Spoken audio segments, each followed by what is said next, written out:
দুপুর 13টা বেজে 1400 হয়ে 18 মিনিট খবর পড়ছি বাংলাদেশ বেতার অনুষ্ঠান থেকে ঢকা হারে হারাম জাদা। গতকাল বুড়িডুঙ্গা নদীতে তিনদিনের মায়াবরী করে মাছের সংখ্যা কমে গেছে, বাঙালি মাছ খেতে পারতেছে না, প্রস্তুত দাম দাঁড়িয়ে গেছে বলে খবরে ঘোষণা দিলেন তবিজুদ্দিন সরকার। গতকাল পল্লীবালা বিধান দিলেন একটা তেলের খুনি, একটা মানুষের খুনি, একটা তালিকা ধরা পড়েছে।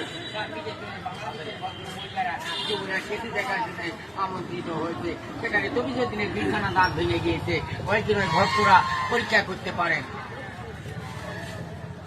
গতকাল এক প্রান্তিকার সঙ্গে এক টেম্পো ধাক্কা খায় 1,11,000 ফকির ফকির ইন্তিকাল করেছে। ইন্নালিল্লাহি ওয়া ইন্না ইলাইহি রাজিউন। তাকে কাবত করে যমুনার সেতু ছাড়ার ব্যবস্থা নেওয়া হয়েছে। ক্রিকেট খেলার খবর। ভারতের কোয়ালালামপুরে বৃষ্টির কারণে তবিজুদ্দিন প্লেয়ারে খেলা পছন্দ করে প্লেয়ার তুলে দিয়ে বলে ছক্কা মারার পরে 5 দিনে প্লেয়ার বল খুঁজে পায়নি। কম্পিউটারে দেখা গেল এখনো বল ম্যাজিক পড়েনি।